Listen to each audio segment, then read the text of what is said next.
Bismillahirrahmanirrahim. Assalamualaikum warahmatullahi wabarakatuh. Alhamdulillahi rabbil alamin.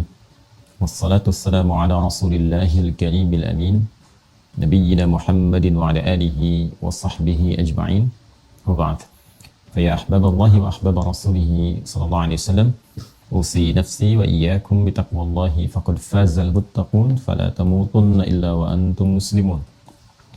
Faqala ta'ala Ya ayyuhalladzina amanu taqullaha haqqa tuqatih wa la tamutunna illa wa antum muslimun. Saudara-saudariku, alhamdulillah kita kembali diberikan kesempatan oleh Allah Subhanahu wa taala untuk menjalani aktivitas kehidupan di hari ini. Semoga seluruh aktivitas kita, baik yang telah, sedang ataupun akan berlangsung, diridhai, dibimbing dan dirahmati oleh Allah Subhanahu wa taala. Kita bermohon kepada Allah semoga seluruh hamba Allah yang berkehidupan sampai detik ini, namun belum beriman, diberikan kekuatan kepada jiwa dan lisan mereka untuk mau bersyahadat sebelum wafat dan kembali kepada Allah Subhanahu wa taala. Pun demikian, semoga para pelaku maksiat diberikan kekuatan dalam jiwa mereka untuk mau bertobat dan kembali meniti jalan yang benar, sehingga kita semua insya Allah bisa diwafatkan dalam keadaan husnul khatimah. Di pertemuan kali ini kita akan mencoba melanjutkan pembahasan yang lalu terkait dengan pokok-pokok ibadah, dan kita ada pada pembahasan yang pertama terkait dengan pokok ibadah, masih dalam rangkaian bab tentang salat dan memasuki muqaddimah pembahasan turunan dari wudhu. Ini akan memberikan pengantar yang sangat penting, karena boleh jadi juga di masa kini tidak semua orang Islam mengetahui tentang turunan pembahasan, walaupun diduga pembahasan yang sederhana, tapi akan sangat menentukan dari aktivitas wudhu atau bahkan kegiatan bersuci lainnya yang terkait dengan proses ibadah yang dimaksudkan. Langsung saja kita akan mencoba menyambungkan kembali pembahasan kita di pertemuan yang lalu, setelah tuntas kita membahas tentang muqaddimah pertama terkait wudhu dari tinjauan pengertian, makna, dan hikmahnya, yang disimpulkan bahwa wudhu bukan sekedar ibadah formalitas yang menjadi syarat pertama dalam penunaian salat, dan begitu menentukan proses pengantar pada kekhusyuan salat. Namun demikian, wudhu juga memberikan dampak yang besar, baik bagi kebersihan fisik yang digunakan untuk berinteraksi dalam kehidupan kita dari ujung kepala sampai dengan ujung kaki. Pun demikian, wudhu seharusnya memberikan kesan penyucian terhadap fungsi-fungsi fisikal yang terkait dengan bagian-bagian fungsi tubuh kita yang digunakan untuk berinteraksi. Karena itu, orang-orang yang berwudhu bersih keadaan dirinya, bersih keadaan tubuhnya, dan melahirkan cahaya dalam berkehidupan sampai dia pun kembali berpulang dan dihisab. Dalam proses itulah kemudian Nabi SAW menyampaikan akan tampak cahaya-cahaya dari bekas wudhunya. Untuk itu mudah-mudahan sampai dengan hari ini, detik ini, wudhu kita dinilai baik oleh Allah Subhanahu wa taala, dan tugas kita untuk membuktikan bahwa wudhu kita berhasil, bukan sekedar kemudian melakukan itu semua sebagai formalitas dalam kehidupan semata.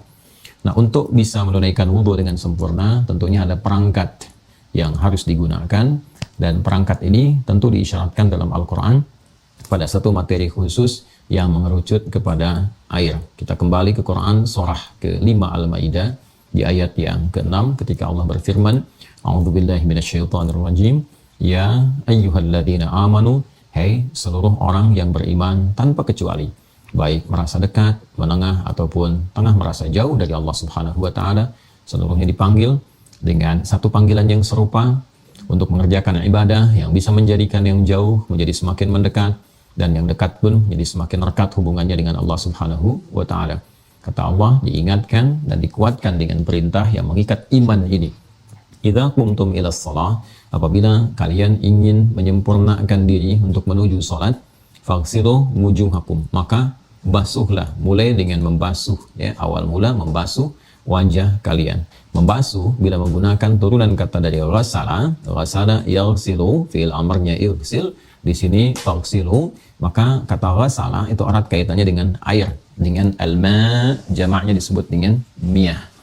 Maka di sini indahnya dalam Islam, seperti berulang kali saya utarakan, ini juga akan menguatkan keyakinan kita akan kebenaran Islam sebagai satu-satunya din yang bukan hanya diridhai, tapi juga langsung diberikan arahan petunjuknya pedomannya oleh Allah Subhanahu wa taala dan menugaskan Rasulullah SAW untuk menjelaskan seluruh arahan-arahan dari firman-Nya itu sehingga mudah untuk diketahui, dipahami dan diamalkan dalam kehidupan. Ketika memberikan isyarat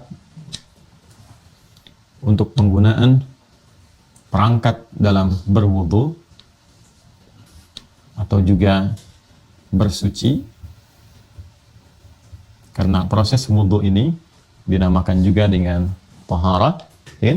Seperti pernah saya sampaikan ketika Allah menutup ayatnya dengan sangat indah, ma yuridullahu liyaj'ala 'alaikum min haraj walakin yuridu liyutahhirakum. Allah tidak berkehendak untuk menyulitkan Anda semua dalam proses wudu ini menuju fase salat. Namun demikian, hikmah terbesarnya untuk menyucikan, membersihkan bagian luarnya, menyucikan bagian dalamnya, yang dengan itu waliyutimma ni'matahu 'alaikum, dan untuk menyempurnakan nikmat-nikmat dengan berwudu ini. Kalau kalian sadar di balik hikmah ini, seperti yang kita bahas kemarin, tentu kita akan menyadari bahwa semua ada nikmat di dalamnya.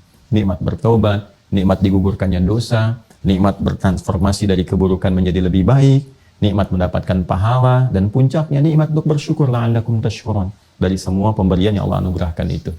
Dan di sini perangkatnya diisyaratkan menggunakan air. Jadi ini prosesnya, proses ibadahnya disebut dengan wudu atau bersuci. Ini perangkatnya menggunakan air. Jelas diketahui dari turunan kata ghasala yang digunakan.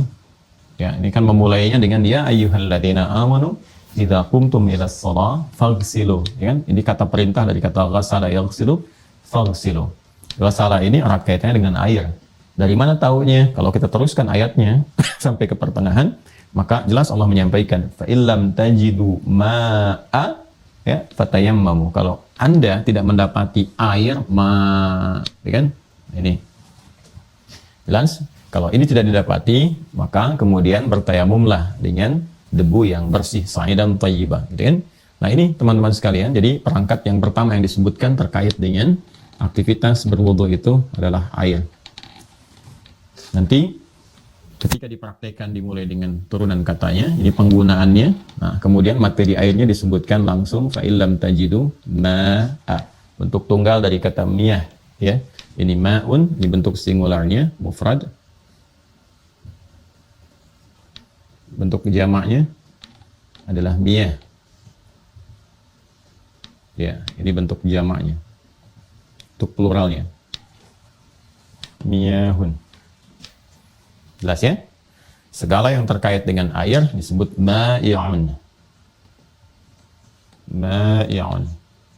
Ya, segala yang terkolerasi dengan sifat-sifat air, ya, dan seterusnya, benda-benda cair atau yang terkena air atau basah teresapi itu ma'i' namanya, ya.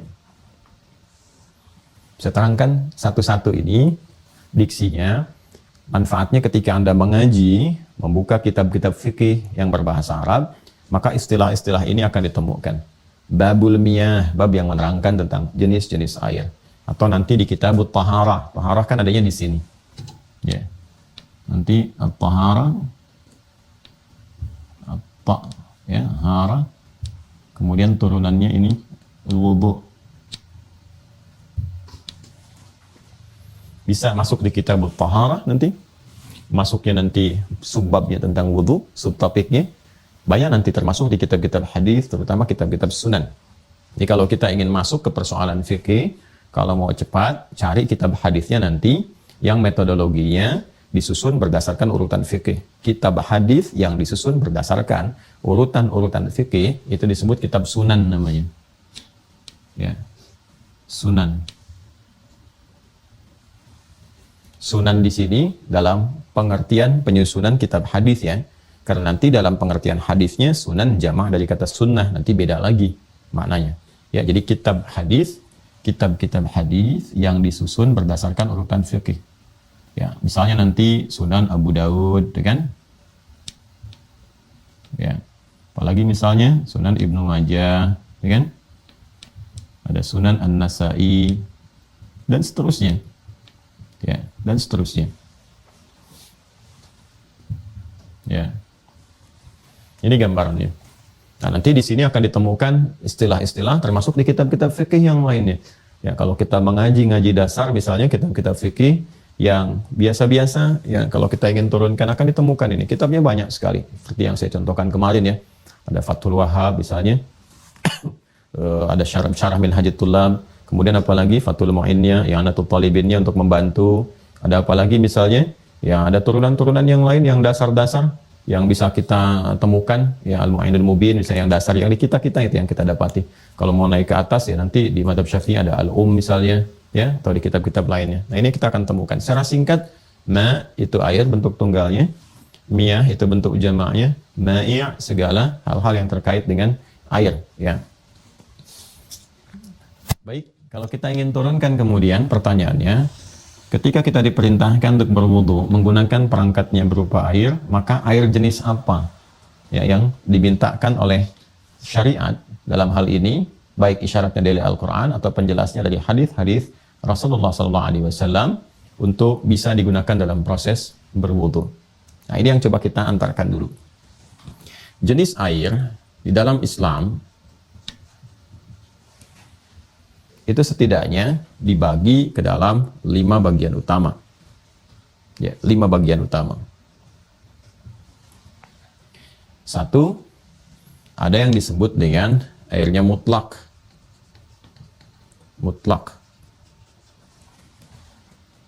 Mutlak itu air yang masih jernih, bening, punya sifat suci, karena belum bercampur dan berubah sifatnya dari apapun, memiliki sifat air yang sempurna. Biasanya pendekatannya 3, ya 3 ketika air itu berubah dengan faktor apapun, ya dengan faktor apapun, karena suhu udara misalnya, ya terkena pemanasan matahari dan sebagainya, ya maka sebelum terjadi itu semua, bila dia tidak berubah dalam 3 halnya, itu masuk dalam kategori mutlak. Ya mutlak sifat airnya, ya air yang disebut air itu seperti itu. Ya belum bercampur dengan apapun. Air kalau dimasukkan ke dalam perasan misalnya mangga jadi jus kan, jus mangga, dicampur dengan perasan alpukat jadi jus alpukat gitu ya. Nah, itu sudah berbeda. Ya, bukan sifat air secara mandiri. Ya, baiknya ini murni airnya ya, murni airnya. Jadi belum berubah satu warnanya. Kan? Kemudian juga baunya, kemudian rasanya. Ini yang akan menentukan apakah sifat air itu terpengaruh kemurniannya atau masih mutlak dalam sifat murninya. Kalau ini semua dari 3 hal ini, baik warna, bau ataupun rasanya tidak berubah dari sifat murninya, maka dia disifati sebagai air yang mutlak kemurniannya. Jelas ya? Ini dalam fikih disebut dengan air yang murni sucinya. Murni sucinya disebut dengan tahur namanya. Tahur. Ya, tahur.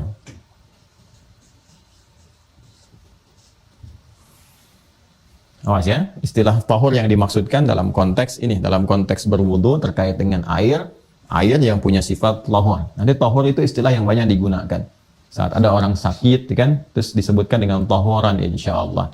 Tahur itu maksudnya apa? Mudah-mudahan dengan sakit ini bukan hanya disembuhkan oleh Allah, tapi juga menyucikan keadaan diri kita yang kena sakitnya atau tubuh secara umumnya. Karena kebanyakan orang sakit kalau beriman banyak beristighfar, banyak mendekat kepada Allah. Istighfar itu yang menyucikan jiwa. Sedangkan kesucian itu bagian dari taharah.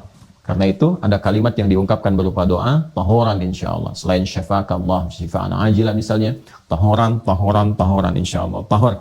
Ya, ini mengandung arti sesuatu yang suci. Ya. Tapi dalam pengertian jenis air, sifat airnya mutlak kemurniannya, maka kalau dia masih murni itu kan bening ya, belum bercampur dengan apapun dan sebagainya. Ya. Nah, maka dia punya sifat suci dan menyucikan. Suci dan menyucikan. Artinya pada zat airnya, materinya suci, disifati suci, dan bisa digunakan untuk bersuci. Suci dan bisa digunakan untuk bersuci. Suci menyucikan, singkatnya begitu. Ya. Ini tahur. Jelas ya? Pelan-pelan. Makanya istilahnya nanti ada, yang pertama adalah air yang suci menyucikan. Ikan tahirun mutahhir. disingkat kemudian dengan nama tahur, air tahur, atau mutlak sifat airnya, kemurniannya, yang tidak berubah dari sifat airnya baik dari warnanya, baunya atau rasanya, maka dia suci dan bisa digunakan untuk menyucikan, untuk bersuci. Baik bersuci yang sifatnya dalam konteks ibadah, ya, wudu, mandi misalnya, ya, ataupun juga menyuci perangkat-perangkat yang lainnya yang secara umum bisa digunakan. Ini bagian yang pertama. Nah, ini macam-macam nanti. Ada yang sifatnya ya, benar-benar alami pada umumnya. Misalnya air yang turun dari langit, itu kan hujan, ya, air hujan. Kemudian apalagi air yang memancar dari bumi, misalnya kan mata air. Kalau kita teruskan nanti ada air sungai juga, air sumur yang sudah terkumpul tapi tersekat ya dengan satu tata ruang tersendiri sehingga memiliki volume yang cukup. Ya, kemudian apa lagi? Ada air laut. Kemudian ada apa lagi? Nanti air yang dihasilkan dari es yang murni, misalnya ada ya semacam es yang sifatnya punya air mutlak, kemudian dari air mutlak dibekukan jadi es cair kembali, nah itu masuk juga ke sini sifatnya. Atau dari air proses nanti yang berasal dari salju pada mulanya kemudian mencair, ya. Jadi kalau kita hitung ada berapa nih? 1, 2, 3, 4, 5, 6, 7. Kurang lebih ada 7. Ini yang kita temukan di kitab-kitab fikih. Kalau kita turunkan, ini kurang lebih. Nah, jadi kalau misalnya ada satu kegiatan yang sedang dilakukan, kemudian kita ingin mencoba untuk berwudu, baik untuk berwudu saja secara umumnya menjaga wudu, ataupun mendekati waktu salat, ya kita punya misalnya, alhamdulillah ada air yang kita bawa, ya, dalam botol misalnya dalam hal tertentu yang sudah kita siapkan, dan kalau di botol nanti ada catatan tersendiri nanti masuk ketika pada jenis yang selanjutnya. Ini ya, kalau misalnya ada kita gunakan cukup, nanti kita praktekkan ya, insya Allah baik ya, kalau mengandung unsur-unsur ini. Tapi kalau misalnya kita tidak membawa juga persediaan, ya kita temukan mata air misalnya ya, atau sudah tersambung ya, ada yang menggunakan pipa, ada yang menggunakan bambu daerah-daerah itu ya, boleh digunakan berwudu. Atau ada hujan misalnya ya, kita tadahi kemudian dipakai untuk berwudu, boleh ya. Kemudian juga sungai ya, air sungai yang mengalir ya, ya, bukan kemudian yang menetap, tapi misalnya agak mengering atau kena matahari, atau misalnya ada hal-hal yang mempengaruhi jumlahnya sudah mulai berkurang, volumenya di bawah 2 kulah misalnya ya, sekitar 270 liter, itu punya catatan tersendiri. Nanti ada air sumur, air laut ini jelas berdasarkan nas ya, jelas berdasarkan nas. Karena memang sifat laut tuh begitu, beda dengan air-air lainnya. Walaupun dia kan air laut tuh rasanya, kalau rasa kan asin. Ya, memang sifat air laut ya begitu. Ya, kecuali kalau air laut misalnya berubah sifatnya karena keadaannya. Karena kan di beberapa laut tertentu nanti ketika bergabung dari aliran sungai ada yang tawar, ada yang asin, gitu kan? Bergabung. Nah, itu dikembalikan kepada sifat asal. Jadi kalau misalnya dia tawar, ya sifat asalnya tawar. Kalau asin, sifat asalnya asin. Jadi itu yang dimaksudkan. Ya, jadi bukan berubah, ini kan tawar, ini asin, kenapa bisa begitu? Tidak. Ya, itu dikembalikan kepada sifat asalnya. Karena itu ketika ada seseorang sahabat, dikisahkan oleh Abu Hurairah, ya ada seorang dari Arab Badawi berkonsultasi pada Rasulullah, ya dia berkegiatan yang sifatnya di laut, ya kan? Kemudian dia membawa air yang sedikit, ya. Nah, ini menarik sekali. Jadi kalau kita lihat ternyata di era-era kenabian pun ya itu ditemukan ada orang beraktivitas di sekitar lautan, ya kan? Ya, boleh jadi nanti ada perdagangan yang melewati itu ya, ataupun aktivitas yang lainnya ya, dalam arti bersinggungan dengan ini, dan dia hanya membawa air yang sedikit yang kalau dia minum ya dia akan menahan rasa haus yang berkelanjutan. Sedangkan kita mengetahui bahwa air laut kalau diminum justru bertambah haus, gitu kan? Nah, apakah boleh nggak kemudian berwudu dengan menggunakan air yang ada di laut? Ya, maka kata Nabi, "Wat tahuru ma'uhu ma'uhu." Ini ke sini, "Wat tahuru ma'uhu tahur." Kalimatnya menggunakan tahur, "Wat tahuru ma'uhu wal hillu maitatuhu." Ya. Ya, air laut itu suci airnya karena sifatnya memang seperti itu, ya kan? Nah, kemudian juga halal bangkainya, maksudnya ikan-ikan yang ada di situ, kalaupun kemudian mau ditangkap ya, atau misalnya dipancing kalau sekarang, atau ditombak dan sebagainya, mati, dibawa ke darat, diproses, kan, dimasak dan sebagainya, atau mau langsung dimakan dalam keadaan tertentu yang bisa digunakan, ya. Nah, itu halal untuk bisa dikonsumsi. Nah, ini tentang air laut. Dan ini nasnya ada. Kalau minta dalil, kita turunkan dalilnya di hadis riwayat ini aja, urutan pertama, Abu Daud saja ya. Abu Daud. Nomor hadis 83. Ya. Rawinya sahabat Abu Hurairah. Ya. Ini ya, bisa ditemukan di sini. Khusus tentang air laut. Kalau di Ibnu Majah nomor hadis 386. Ya, dengan redaksi yang sama. Atau kita coba tunjukkan ya. Ini kita punya juga nih. Ini Abu Daud. Ini Abu Daud ini. Ya. Kitab Sunan. Nomor hadis 83. Berarti masih di halaman awal 22 kalau nggak keliru. Baik. 20 ya, halaman 20. Subbab 41. Ini ya. Ini di sini. Betul, nomor hadisnya 83. Babul wudu bima'il bahri. Subtopiknya adalah wudu dengan menggunakan air laut. Ya. Qala haddatsana Abdullah bin Maslama an Malik an Safwan bin Sulaim an Sa'id bin Salamah min Ali ibn al-Azraq anna al-Mughirah ibn Abi Burdah wa huwa min Bani Abdiddar akhbarahu annahu sami'a Aba Hurairah. Betul ya? Abu Hurairah ya radhiyallahu taala anhu yaqulu, beliau menyampaikan, sa'ala rajulun an-nabiyya sallallahu alaihi wasallam, seorang lelaki bertanya kepada Nabi sallallahu alaihi wasallam, ya. Di kisah lain nanti Arabi dari kalangan Arab Badui kan. Faqala ya Rasulullah, maka ia kemudian berkata, ya Rasulullah, inna narkabul bahra, kami itu sedang perjalanan di laut, ya kan? Kemudian wa nahmilu ma'ana al-qalila minal ma', dan kami membawa perbekalan sedikit air. Kemudian fa in tawadda'na bihi atishna, tapi kalau kami berwudu dengan menggunakan air itu yang berbekal sedikit tadi, kami akan kehausan. Afanatawadda'u bima'il bahri, apakah diperkenankan kami berwudu dengan menggunakan air laut? Ya, faqala Rasulullah sallallahu alaihi wasallam, maka Rasulullah sallallahu alaihi wasallam kemudian menjawab, huwa at-tahuru ma'uhu al-hillu maitatuhu. Air laut itu suci, ya, menggunakan tahur. Kalau tahur berarti suci dan menyucikan airnya. Kemudian al-hillu maitatuhu, dan bangkainya atau ikan-ikan yang ada di situ dan halal untuk dikonsumsi. Jelas ya? Halal untuk dikonsumsi, airnya suci dan menyucikan. Jadi kalau misalnya sedang ada aktivitas, terutama di keluarga besar Mira atau pemirsa umum yang bergabung, sedang di lautan, tugas-tugas, ya, ada TNI, Matra Laut misalnya, sedang bertugas, atau juga nelayan, ya, atau yang sedang tugas di kapal tertentu dan sebagainya, itu boleh air laut digunakan untuk proses berwudu, ya. Jelas ya? Ini gambarannya. Ini secara umum sangat mudah sekali dipahami. Ini sisi yang pertama. Kemudian yang kedua, ada air. Airnya air murni sebetulnya. Ya, saya ulangi, airnya air murni. Hanya terkena pemanasan dari matahari. Ya, bukan proses dari water heater itu ya, yang dari kamar mandi misalnya, atau punya pemanas dan sebagainya, bukan dari situ. Prosesnya bersumber langsung secara alamiah dari matahari, kena pemanasan matahari. Ya. Ini disebut dengan musyammas istilahnya, air musyammas. Ya. Ini air musyammas. Ya. Yang terkena panas matahari. Terkena sinar atau panas matahari, terkena panas atau sinar mentari. Jelas ya?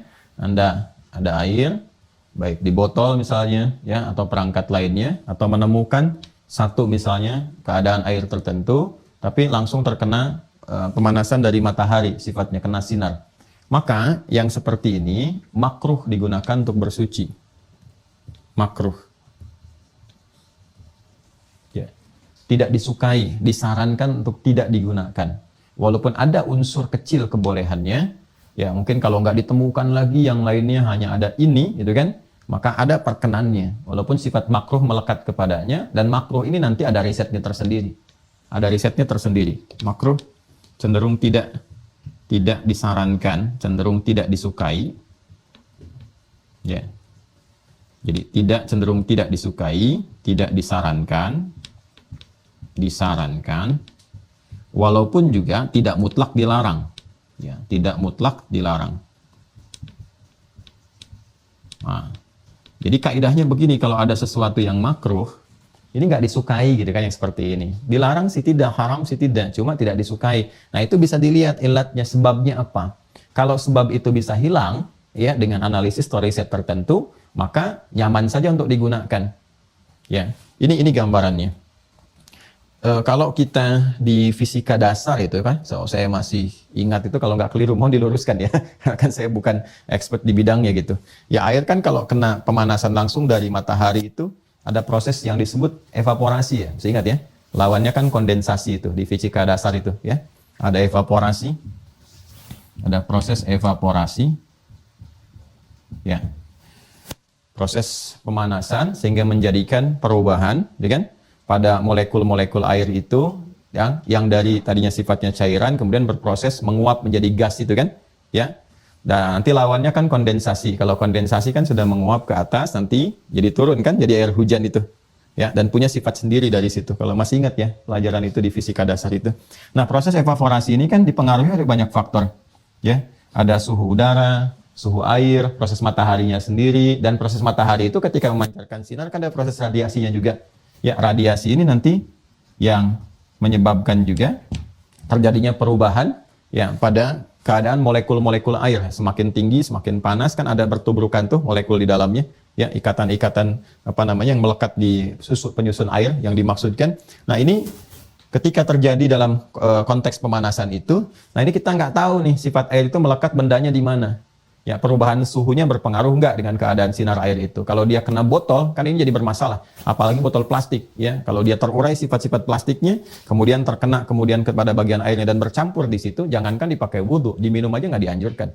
Saya kira demikian ya. Secara teoritis kan dasarnya begitu.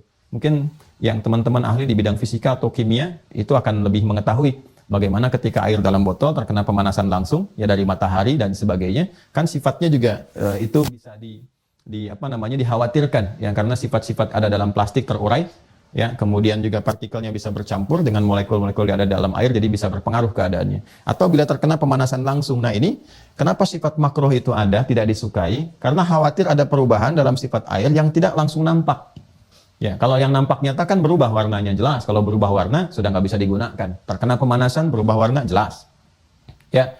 Nah, berubah bau karena mungkin benda-benda yang melekat sekitaran air terkena pemanasan bercampur ke situ ya, sehingga merubah bau jelas nggak bisa ya. Rasa juga udah feeling itu, kalau bau berubah pasti rasanya beda. Kalau rasa itu pakai feeling ya, ingat ya, rasa pakai feeling, nggak harus dicobain bisa bermasalah gitu. Ini ada pendekatan fikihnya ya. Sama walaupun bukan cuma air, ada kotoran ya kan, ada main dengan kucing tiba-tiba nggak sengaja terkena kotorannya, kotoran kena baju, Anda bersihkan pakai air, kan unsurnya harus hilang. Warna, bau, rasa. Warna udah kelihatan, nggak kuning lagi. Udah hilang, bersih. Bau, dicium, udah nggak ada baunya. Rasa gimana, masa mau dijilatin? Kan tidak, ya. Nah, ini pakai feeling aja. Kalau baunya udah nggak ada, kemudian juga warna sudah berubah, terus feeling kita kuat, namanya ghalabatul dhanni. Ghalabatul dhanni, dugaan yang kuat bahwa rasa sudah nggak ada. Jelas ya? Nah, ini juga demikian. Dengan pemanasan khawatir benda-benda di sekitaran atau yang menampung air itu ya, terkena panas langsung, sehingga memengaruhi keadaan ya, bawaan asal dari benda atau materi itu yang bercampur dengan air, sehingga dikhawatirkan ada dampak tertentu ketika digunakan saat proses wudhu. Nah kalau keadaannya bisa dipastikan aman, nggak ada masalah, maka sifat makruh bisa hilang. Izalatul ikrah, jadi hal-hal yang nggak disukai itu bisa hilang, ya bisa tanggal gitu. Tapi kalau kita nggak ada ilmunya, nggak tahu, maka agama kan membawa kehati-hatian. Disiplinnya tinggi sekali dalam Islam itu, sampai dipecah seperti ini. Ya, sifat-sifat keadaan. Jadi kalau ada yang terkena pemanasan langsung dari matahari dan sebagainya, langsung ya, sifatnya dari matahari, bukan dipanaskan secara proses elektronik atau yang lainnya misalnya. Ya, ini yang dimaksudkan. Maka sifatnya makruh, tidak disukai untuk digunakan dalam konteks berwudu. Jelas ya? Ini gambarannya. Berbeda kalau kita di keadaan dingin, kemudian masuk di tempat di hotel atau di mana ya, di kamar mandi, ada water heaternya, kemudian ada hangat disatukan, dingin dengan hangat nyampur, itu nggak ada masalah. Ya, sifatnya masih ada di situ. Ya. Jelas ya? Ini gambaran tentang air musyammas. Ya. Wah ini tolong dicek ya. Seingat saya sih ini nih, evaporasi istilahnya. Kemudian kalau sudah menguap ke atas, jadi gumpalan awan, ya kan? Nah, mulai bertumbukan, ya dan seterusnya, nanti turun ke bawah jadi kondensasi, ya, turun. Sifatnya udah berubah lagi. Evaporasi dengan kondensasi itu memengaruhi keadaan sifat airnya. Ya itu sudah beda. Makanya kalau air di laut pun nanti ada yang menguap jadi gas ke atas, kemudian ketarik jadi awan juga, atau di danau ketarik, kan sifatnya ketika turun bisa berbeda. Nah inilah detailnya dalam fikih itu bisa seperti itu. Ya maka kenapa air hujan bisa masuk kepada air mutlak? Ya sementara dalam proses evaporasinya masuk ke air musammas itu ada detail ya arahan atau bahasanya tersendiri. Ini yang menarik. 3. Sudah? Airnya suci. Yang ketiga itu. Tapi tidak bisa digunakan untuk bersuci. Suci tapi tidak menyucikan. Nah, kalau yang pertama kan suci dan menyucikan. Yang kedua, suci, menyucikan, tapi tidak disukai dan tidak disarankan untuk digunakan. Punya sifat makruh. Yang ketiga, dia suci, tapi tidak bisa digunakan untuk bersuci. Suci tapi tidak menyucikan. Detail sekali istilahnya, Masya Allah. Ya. Suci tapi tidak digunakan untuk bersuci. Tapi suci tapi tidak menyucikan. Ya. Apa misalnya? Ya, nanti kita lihat sebelum ke misal. Istilahnya dulu. Istilahnya air tahir. Tahir. Kalau mau disempurnakan, ghairu mutahhir. Nah. Ini istilah bahasa Arab yang tahir, ghairu mutahhir. Ya kan? Nah, cuma biasanya suka disingkat saja. Kalau dalam fikih, itu sudah hafal, sudah khatam, sudah paham. Istilahnya tahir aja. Tahir. Ya kan? Untuk membedakan dengan yang ini, tahur. Yang ini tahur, yang ini tahir. Jelas ya? Baik. Ini suci, tapi tidak digunakan untuk bersuci. Ini dalam istilah jenis air ya. Bukan dipraktikkan kepada yang lain. Misalnya sudah ada yang lamaran, ya tapi belum akad, diajak naik motor berdua, ya kan? Nah, ayo naik motor berdua. Maaflah, aku belum tohir. Ya, aku tohir belum tohur. Bukan ya, ini istilah dalam wudu. Maksudnya apa tohir belum tohir? Ya aku kan suci, tapi belum bisa ya untuk berhubungan yang seperti ini. Itu belum bisa digunakan untuk menyucikan. Bukan, ini dalam istilah wudu sifatnya.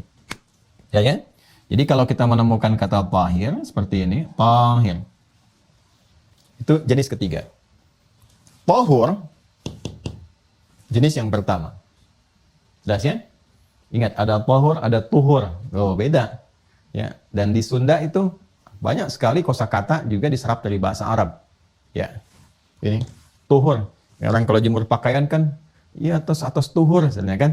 Maaf ya, saya nyebutkan bahasa Sunda untuk ngasih contoh.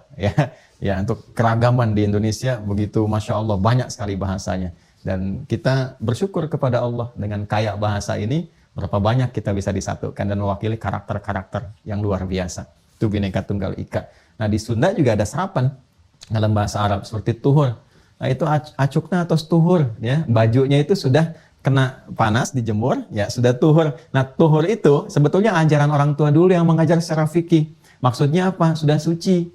Ya, karena panas itu juga salah satunya bisa menyucikan. Alat untuk bersuci, tapi bukan untuk wudhu, ya, bukan untuk wudhu. Itu bisa menggunakan panas. Apa diantaranya? Ya, baju itu. Ya, kalau kemudian sudah dicuci, bersih, kering, keringnya itu kena panas kan kering tuh, sempurna. Begitu kering, dia digunakan untuk beribadah kembali, suci bersih kembali. Maka orang tua dulu mengatakan tuhur tuh, atau stuhur katanya. Tuhur di situ maksudnya apa? Bukan cuma sudah bersih kering, tapi suci dari najis. Ya, itu orang tua kita dulu banyak meresapkan bahasa-bahasa itu yang tanpa sadar digunakan, prakteknya adalah praktek fikih sebetulnya. Ya, sini ya. Tahir ghairu mutahhir. Air tahir, air suci tapi tidak bisa digunakan untuk bersuci. Suci tapi tidak menyucikan. Contoh apa? Ini air murni, ini yang bercampur dengan materi lain atau zat lain yang suci juga sifatnya. Ya, tapi karena bercampur di situ ada perubahan-perubahan dari warnanya, baunya, rasanya, kan? Tapi bukan najis, benda suci juga. Karena sudah berubah sifat ininya, nggak bisa dipakai bersuci. Contoh apa? Nih, air tahur, air yang mutlak, yang bersih, plus kopi. Nah, ya kan? Jadi apa? Air kopi. Ya kan? Air plus kopi, jadi air kopi. Ya. Pak, kopi Pak, 1 gelas. Oh iya, pahit atau manis? Pakai gula nggak? Ah, pokoknya kopi aja Pak, nggak pahit, nggak manis, nggak apa-apa. Saya mau wudhu. Nggak bisa. Nggak bisa karena sudah bercampur. Airnya bercampur dengan kopi, jadi air kopi. Air kopi ini suci, tapi nggak bisa dipakai untuk bersuci.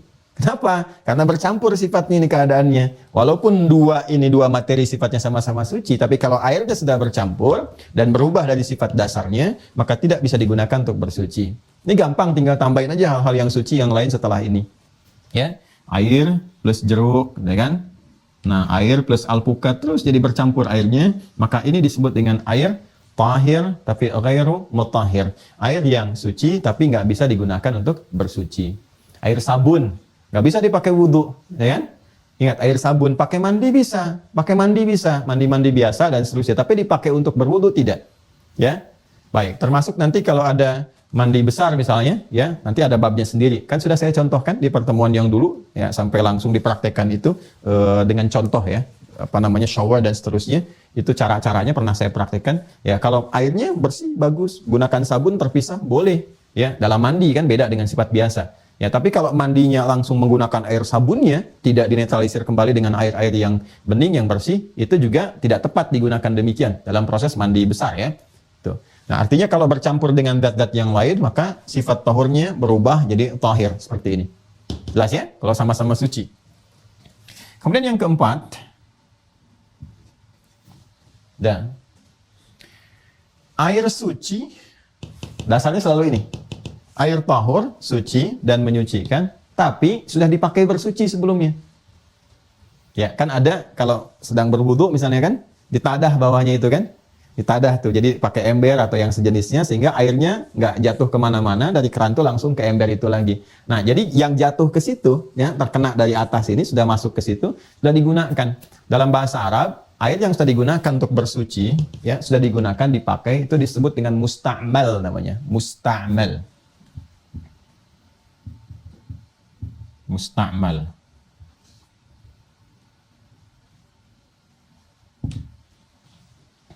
Musta'mal. Yang keempat, air suci yang sudah digunakan, yang sudah dipakai bersuci.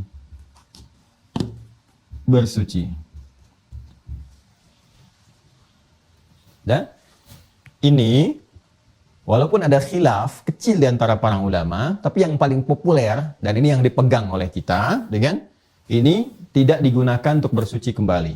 Jelas ya? Tidak digunakan untuk bersuci kembali. Kecuali nanti dalam kondisi-kondisi yang sangat langka, dalam darurat, atau hanya untuk misalnya basuhan mandi dalam basuhan pertamanya, ya, sebelum misalnya dibersihkan kembali dengan yang lainnya. Nah, itu kalau mandi misalnya, maaf ya, ini kan bahas fikih gitu. Nanti mungkin kalau bab detailnya ketika masuk al-ghuslu atau mandi bisa dibahas dengan lebih dalam lagi. Ya, saya mau mandi berdua dalam satu bejana, itu boleh-boleh saja. Ya, dipakai, hadisnya juga ada terkait dengan itu. Tapi nanti yang paling populer setelah itu dibilas lagi dengan menggunakan air yang mutlak. Ya, itu gambaran. Nanti ada hikmahnya tersendiri. Tapi dalam pembahasan wudhu, ini yang paling populer, ya, air yang sudah digunakan, terutama dalam mazhab Syafi'i dan turunan-turunannya, air yang sudah digunakan untuk bersuci, maka tidak dipakai untuk bersuci kembali. Jadi kalau sudah wudhu, ya, kemudian pakai misalnya ember, ditadah, ya kan, mau dipakai yang lain boleh. Misalnya dipakai nyuci baju, kalau diduga itu bersih gitu kan, dari wudhunya nggak terlampau, bukan kotoran-kotoran ini sudah ada kotor, kemudian kena kotoran itu, maka nggak tepat juga kalau dipakai nyuci baju dan sebagainya. Tapi kalau ini dari kita tadah, supaya airnya nggak bertebaran, misalnya sayang, Anda ingin tadahkan, Anda siramkan ke bunga, kemana, dan sebagainya, sehingga memanfaatkan air yang dimaksudkan, itu sah-sah saja, boleh dilakukan. Ya, bahkan ada kisah, ini kisah nyata sekali, kisah nyata ya, tapi ini langka kasusnya. Langka atas kehendak Allah Subhanahu wa Ta'ala, bahwa ada kawanan perampok, ya, ini nyata kita di kalangan orang-orang soleh. Makanya sering dibaca-baca kitab-kitab atau buku-buku yang sudah diterjemahkan lah ke dalam bahasa Indonesia. Dulu saya masih temukan terjemahan-terjemahan itu. Kisah orang-orang soleh di masa lalu, 40 kisah orang soleh, sekian kisah para tabi'in, itu inspiratif sekali gitu. Ya, ada para perampok datang ke satu rumah di satu desa gitu kan. Nah, kemudian begitu datang ke situ, niat mau merampok, tapi ternyata disambut luar biasa dengan baik gitu oleh orang di rumah itu. Jadi bingung para perampoknya. Akhirnya alih-alih dari perampok ngaku mujahid. Kan udah bawa pedang tuh mau ngerampok, malah disambut, halo selamat datang, Masya Allah, para mujahid. Jadi keluarnya begitu saking sopannya dari daerah itu ya. Jadi sampaikan. Jadi akhirnya kami mujahid baru berperang gini. Akhirnya wah saya minta keberkahannya dari para mujahid ini, silahkan disuguhi makanan ini. Terus begitu berwudu, ya berwudu itu tiba kemudian ditadahi, ya tanpa sengaja mereka ditadahi seperti ini kan. Nah, untuk apa katanya gini, silahkan berwudu dulu, nggak apa-apa, kami ingin manfaatkan aja airnya, gitu kan. Nah, begitu kemudian mereka singkatnya berwudu dan sebagainya, udah sholat, bingung juga perampoknya itu, ya, disiapin makanan, siapin air wudu, diminta sholat dulu di situ sebelum pergi, karena ingin mengambil barokahnya katanya para mujahid ini, bisa ketempatan di situ. Senang, dulu tuh begitu, ketempatan ulama senang, dengan ketempatan orang-orang pejuang senang. Di kita juga kan dulu begitu, dalam masa-masa perjuangan tuh senang kan kedatangan para pejuang dan sebagainya. Ya makanya saya juga waktu kecil kan mengalami itu. Wah seneng tuh kalau lihat TNI saya kan. Wah itu jadi ada kesannya luar biasa tuh. Pakai pakaiannya lengkap gini. Jadi kebanggaan tersendiri kita melihat juga. Ya Masya Allah gitu. Nah sekarang lebih variasi lagi. Ada polisi, ada macam-macam dan sebagainya. Ya kita bangga kalau semua instansi ini kuat semua. Hebat semua dan kompak semua, itu luar biasa. Tapi secara singkatnya setelah mereka selesai pamit ya, mujahid tuh.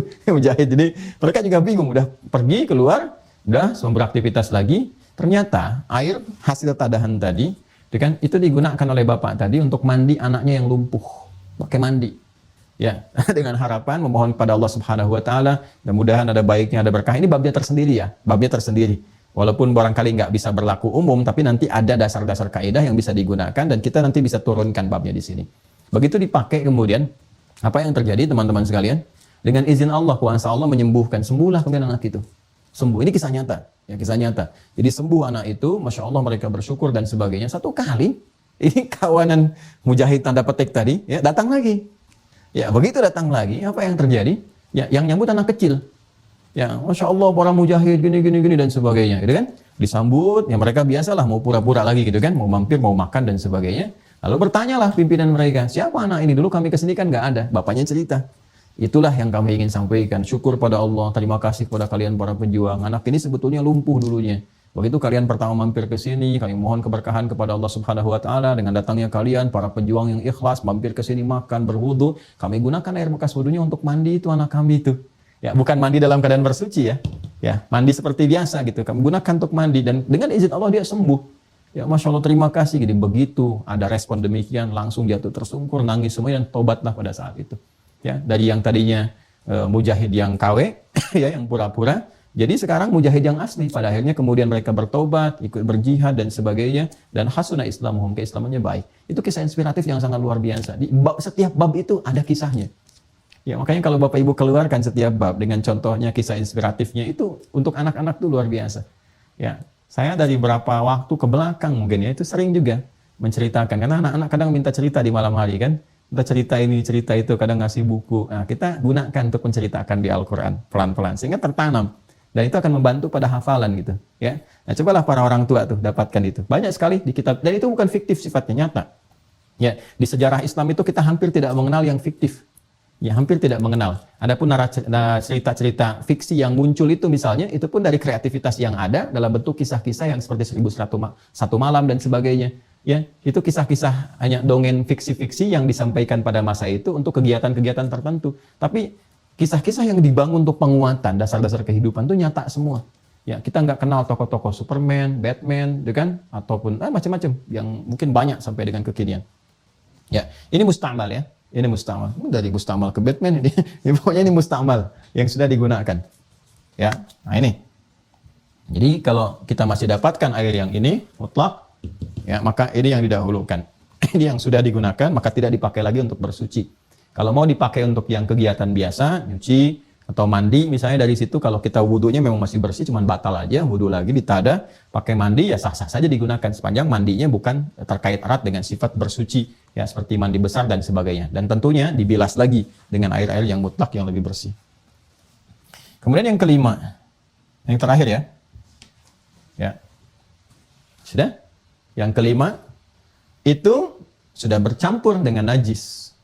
Ya, ini kan yang tiga bercampurnya dengan benda suci lagi. Suci ketemu suci tidak mensucikan. Itu ya. Ini air suci ketemu dengan benda suci, suci tapi tidak mensucikan.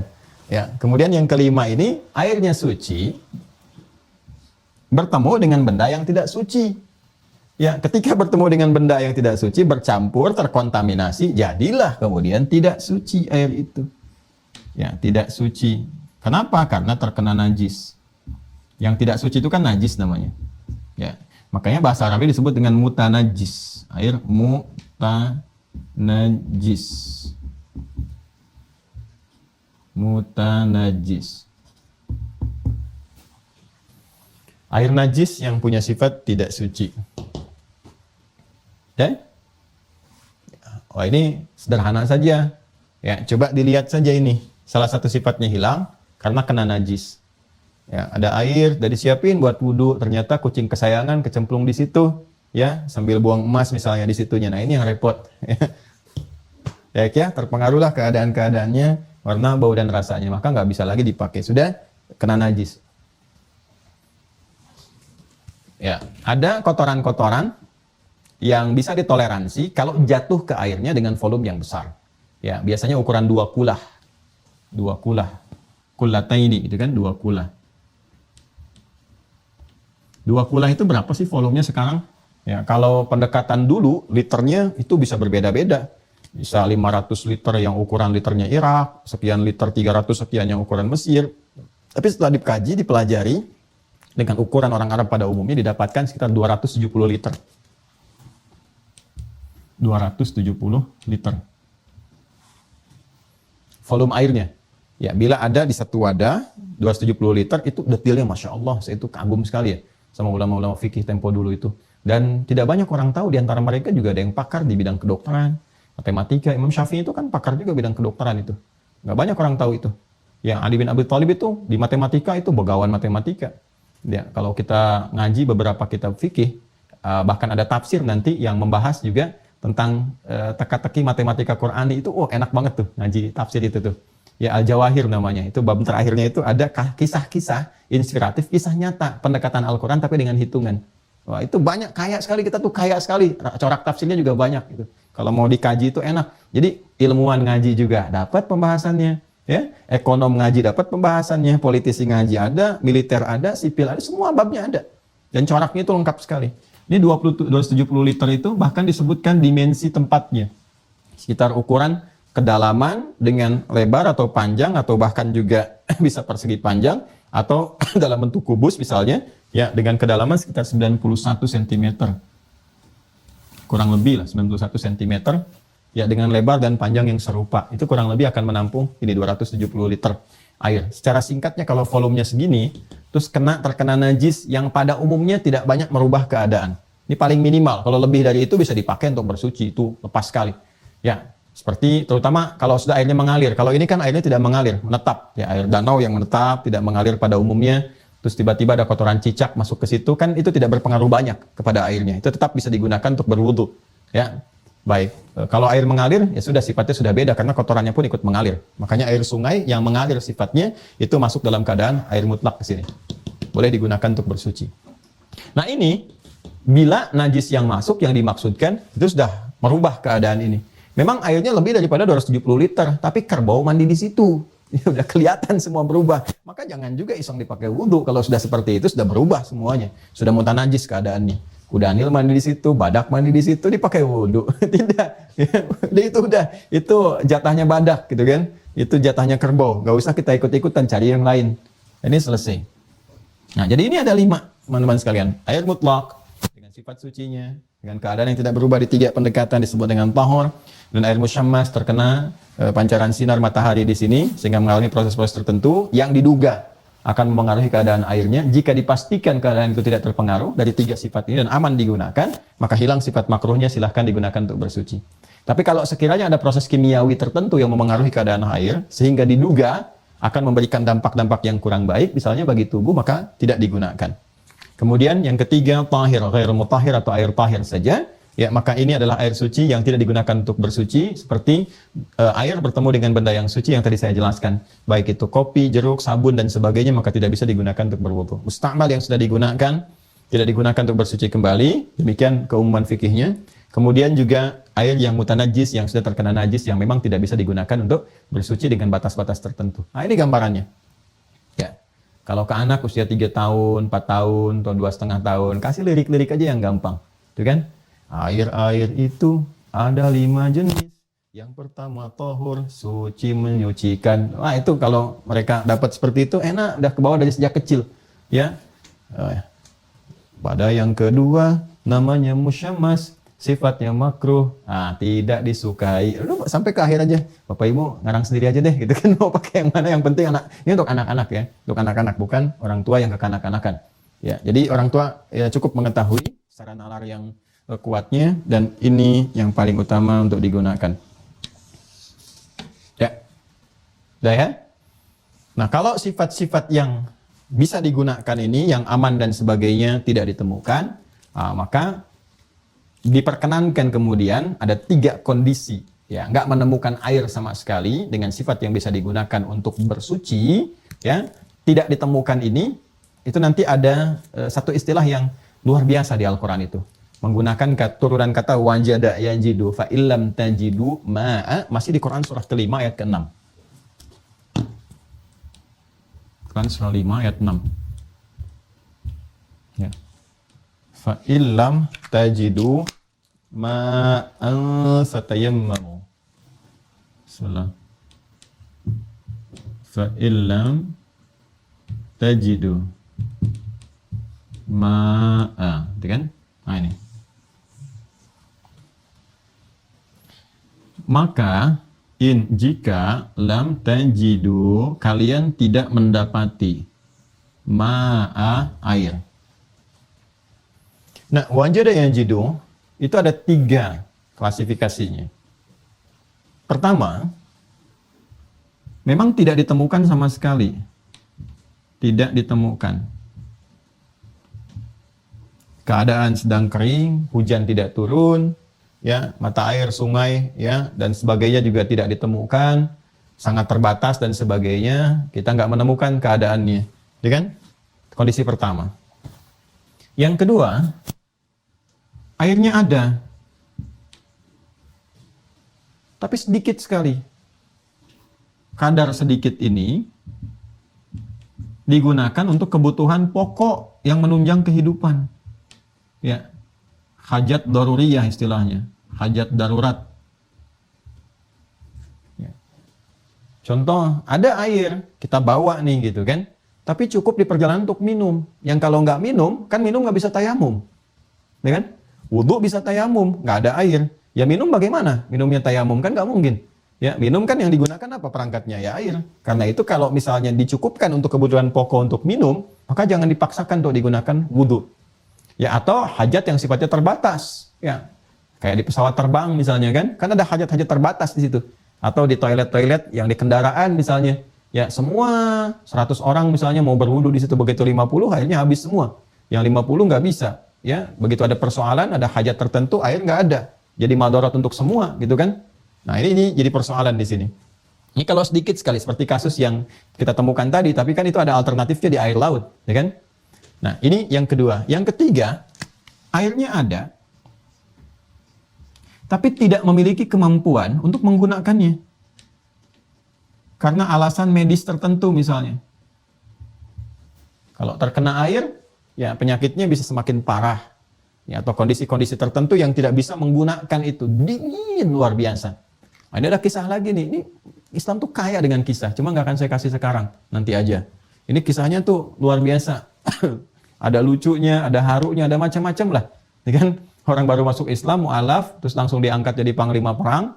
Ya, oleh Nabi langsung yang angkat. Sementara yang seniornya, ya kan, dilampaui oleh ini. Itu Nabi sendiri yang mengutus itu. Wah, sudah mu'alaf gitu kan. Baru kemudian diangkat jadi panglima perang. Itu mengepalai Khalid bin Walid, mengepalai Umar bin Khattab. Ya, sampai Umar tuh yang belum bisa membaca. Maksudnya pada saat itu ada jengkelnya juga tuh. Jengkelnya terhadap keadaan orang ini, bukan pada keputusan Nabinya, bukan. Ya, karena ada kejadian-kejadian. Sudah mu'alaf, malam-malam mau nyerang, malamnya mimpi junub. Nah, kebayangkan tuh panglimanya itu. Ya, udah gitu kelihatan gak mandi lagi. Ya, nah ini wah ramai lah pokoknya itu. Tapi sukses sih. Sukses peperangannya sampai pulang. Nabi langsung mengadu kepada Umar mengadu kepada Rasulullah. Kan? Nah, tapi nanti ada hikmahnya, semua dijawab gitu. Semua dijawab. Gimana kisahnya? Nanti, nggak sekarang. Ya. Nggak sekarang, pokoknya ikuti aja deh. Ikuti, nanti begitu masuk babnya saya ceritakan. Babnya kan bab tayamum, sekarang kan belum, masih di wudu. Ya. Nah, jadi ini teman-teman sekalian, kondisinya yang tidak mampu menggunakan air. Yang ketiga itu bisa karena sakit atau bisa kondisi yang sangat dingin luar biasa. Kalau bersentuhan dengan air bisa jadi madarat. Nah, ini belum terasa kalau kondisi seperti sekarang, tapi kalau Anda naik ke tempat ketinggian tertentu, misalnya kalau ke arah Jawa Timur di Malang, dia masuk ke Batu, apa kalau di Bandung, di Jawa Barat ya, atau daerah tertentu yang memang dingin sekali, pagi-paginya airnya udah Masya Allah gitu ya, dinginnya luar biasa, yang agak kesulitan menggunakannya. Ya, kayak Ciwidey ke atas itu kan, kalau daerah Jawa Barat itu, ya jangankan mau pegang air, kadang-kadang ke atas malam sudah begini gitu. Kalau nggak pakai penghangat, tuh sudah terasanya luar biasa. Nah ini kalau memang tak mampu sama sekali bisa ada madarat dan tidak ada penghangatnya, maka nanti ada alternatif lain untuk bertayamum itu. Yang digunakan bukan air, ya, yang digunakan sa'idan thayyiban. Prosesnya nanti kita bahas. Fatayammamu, maka alternatifnya tidak menggunakan perangkat air lagi, tapi menggunakan perangkat debu yang bersih dan punya unsur suci. Ya. Ini nanti yang prosesnya disebut dengan tayamum. Tapi kita bahas di pembahasan selanjutnya setelah wudhu supaya tertib dulu pembahasannya. Ini yang terkait dengan tayamum. Debu ya, bukan tanah, ingat. Kalau tanah sifatnya bisa menempel, sifatnya bisa ada di tempat terbatas. Kalau debu itu bisa dimanapun. Bisa ditemukan. Kadang-kadang Anda nyimpan gelas, sudah dicuci, disimpan, nggak digunakan, ada debunya juga. Karena kan terbang, terbawa udara juga. Ya. Nah, ini bahasanya menggunakan kata sa'id, sa'idan thayyiban. Sa'idan thayyiban. Thayyiban. Ini ya. Gini. Yang menempel di tempat yang suci, di tempat yang bersih. Jadi ini pun ada kriterianya juga. Nggak semua tempat bisa digunakan untuk tayamum. Yo, saya tuh pengen ada tapaknya sampai kiamat sehingga terasa debunya itu memang betul-betul tayamum. Terus knalpot ditempelin misalnya. Nggak begitu juga. Ya, jadi ada tempat-tempat tertentu yang sifatnya memang bagus, bersih, baik. Ya, kalau di pesawat kan sudah ada di tempat dekat jendelanya begini. Ya, atau di kursinya kan yang ada space tertentu yang kayak ada meja makannya juga depannya bisa kita tempelkan. Nanti prosesnya kita ajarkan. Ya, tapi prinsipnya kalau nggak menemukan air sama sekali dengan 3 kondisi ini tayamum. Ya, kalau sedang naik ke gunung misalnya, ya susah dan seterusnya, kalau ada kondisi tertentu, ada tanah yang bersih langsung tempelkan, tembok bisa dan sebagainya. Jelas ya? Nah, ini kondisi debu yang melekat di tempat yang baik. Ya. Ini debu yang suci, atau kalau mau dibalik suci dalam debu, nah, itu tayamum. Ini kalau ada pembahasan fikih judulnya suci dalam debu, itu tayamum. Ya, baiknya bikin sinetron judulnya tayamum misalnya, bingung, tapi suci dalam debu bisa paham. Jelas ya? Nah, ini gambarannya. Ini jenis-jenis airnya. Kemudian kalau nggak ada air sama sekali yang digunakan, prosesnya, nah itu yang coba kita bahas. Nah, sekarang kalau sudah tahu, ini sudah paham. Terkait dengan wudhu, maknanya sudah kita bahas. Kemudian yang kedua, hikmahnya juga sudah kita dapatkan kemarin. Perangkatnya ini, perangkatnya sudah kita dapati ilmunya saat ini. Nih, yang digunakan air, kondisinya begini dan begitu dan seterusnya. Tinggal sekarang prakteknya atau prosesnya. Bagaimana cara berwudhu yang ditunjukkan oleh Al-Quran dan Sunnah Rasulullah SAW. Nah, untuk praktek ini, saya akan coba sajikan secara khusus dengan menggunakan perangkat langsung, ya, di tempat yang mudah digunakan untuk berwudu atau di tempat wudunya langsung, supaya nanti apa yang Anda bisa lihat bisa jelas langsung prakteknya. Bagaimana kalau ada keran, bagaimana kalau menggunakan bejana, ukuran Nabi airnya seperti apa, sebanyak apa, dan sebagainya. Nah, itu nanti kita akan coba hadirkan di sesi yang berikutnya, sehingga contoh-contoh yang digunakan, kita harus berpindah lokasi nih. Ini kan lokasinya khusus nih, dalam studio pustaka yang di Quantum Akhyar Institute. Jadi kalau pakai keran atau air, basah semua nanti di sini. Ya, jadi kita pindahkan ke tempat wudhu khusus, supaya bisa terlihat, ya, kemudian mudah untuk dicontohkan. Jadi nanti Anda belajarnya pun bisa langsung melihat prakteknya seperti apa. Itu gambarannya ya. Ya, bahasa singkatnya, talim kita tuntas di kesempatan kali ini untuk materi yang ini. Ya, jadi nanti selanjutnya kita akan berpindah untuk menjabarkan tentang proses wudhu, dan setelah mengetahui tentang ini semua, maka Masya Allah betapa luar biasanya Islam memberikan petunjuk kepada kita sampai detail seperti ini. Saya mau katakan begini ya. Ini untuk menguatkan keyakinan kita, karena kan ibadah erat kaitannya dengan akidah. Bisa nggak Anda gambarkan, apa mungkin sesosok Nabi Muhammad SAW bisa menyampaikan seperti ini dengan sifat kemanusiaannya? Ya, di masanya loh, di eranya gitu. Nggak mungkin. Karena itu, penting kita untuk meyakini ada sesuatu kekuatan yang lain. Kan? Ada sesuatu yang menjadikan beliau bisa menjelaskan semua ini. Ya, siapa? Bagaimana kekuatannya? Ya itu dia yang disebut dengan Rasul itu. Kalau Allah nggak tetapkan, nggak mungkin bisa menjelaskan ini semua. Artinya apa? Artinya semua ajaran dalam ibadah kita itu sumbernya langsung dari Sang Pencipta, dari Allah sendiri. Disampaikan, Rasulullah ditugaskan untuk menjelaskan kepada kita. Sehingga jelas. Karena itulah agama itu kalau kita ingin melihat kebenarannya, sampai kita bisa meyakini dengan utuh, dilihat semuanya. Dari tata caranya, sumbernya, maknanya, hikmahnya. Kenapa kita meyakini Islam? Begitu kita yakini kebenarannya, karena Islam memenuhi semua syarat-syarat yang terkait dengan keagamaan. Ada semua di situ. Membahas Tuhan, Tuhannya jelas. Nggak ada yang ambigu. Sehingga orang nggak ada celah untuk bertanya. Ya, nggak ada yang bingung tentang Allah, tentang Tuhan dalam Islam. Nggak ada, karena nggak menyisakan celah kebingungan. Membahas tentang aspek keimanannya, turunannya dijelaskan. Sampai hidup kita pun dijelaskan. Dari dunia begini, keadaannya begini. Dan itu semua nyata. Dan kita rasakan. Sadar atau tidak sadar, dialami sendiri. Kalau kita ngaji Quran atau hadis terkait dengan semua pekerjaan kita akan ditemukan. Termasuk ke alam kubur sampai dengan ya alam kita kembali kepada Allah Subhanahu wa Ta'ala. Nah pun demikian terkait dengan ibadah ini seharusnya pembahasan-pembahasan ini mengantarkan kita pada kesadaran. Bukan hanya kesadaran berwudu yang benar, tapi kesadaran tentang kebenaran Islam. Jelas sekali, korelasinya semuanya ada. Sampai dijelasin. Stimulus ilmiahnya apa, gitu kan? Dan sebagainya. Jadi bersyukurlah sampai hari ini kita masih mendapatkan hidayah Allah Subhanahu wa Ta'ala untuk beriman kepada Allah. Mudah-mudahan istiqamah dijaga sampai wafat, sampai kembali kepada Allah Subhanahu wa Ta'ala. Ini pembahasannya, teman-teman sekalian. Ya, mudah-mudahan nanti kita bisa turunkan di pembahasan-pembahasan lanjutan yang setelahnya. Saya kira itu ya yang bisa disampaikan di kesempatan kali ini. Semoga bisa didapati ilmu-ilmu yang bermanfaat untuk kita semuanya, dan semoga Allah Subhanahu wa Ta'ala merahmati kita semua. Demikian yang bisa kita sampaikan. Semoga mendapatkan manfaat, dan kita akhiri pertemuan kita di kali ini. Silahkan di cross check semuanya ya, pembahasan-pembahasan ini di ayat dan seterusnya dicek kembali. Mudah-mudahan apa yang kita sampaikan dapat keberkahan di sisi Allah Subhanahu wa Ta'ala. Khususnya terkait dengan wudu, nanti ke tayamum di Quran surah yang kelima ayat ke-6 ya. Itu tertukar tuh. Walam tajidu falam tajidu ma', bukan fa'ilam tajidu. Fa'ilam tajidu nanti di ayat lain yang bersinggungan masih dengan proses tayamum. Saya kira itu ya. Terima kasih untuk pertemuan hari ini. Allahumma taqabbal minna innaka antas sami'ul alim wa tub 'alaina innaka antat tawwabur rahim. Allahumma rabbana atina fid dunya hasanah wa fil akhirati hasanah wa qina adzabannar. Allahumma ij'alna minal mutawaddi'in. Allahumma rizqna ya Allah wal muhajjalin. في يوم حسابنا يوم القيامة يوم نلقاك يا أرحم الراحمين اللهم يا الله اجعلنا من أتباع سيدنا محمد صلى الله عليه وسلم من المستقيمين في دينك وفي سنة نبيك وصلى الله على سيدنا محمد وعلى آله وصحبه أجمعين وآخر دعوانا سبحانك اللهم وبحمدك نشهد أن لا إله إلا أنت نستغفرك ونتوب إليك والحمد لله رب العالمين السلام عليكم ورحمة الله وبركاته.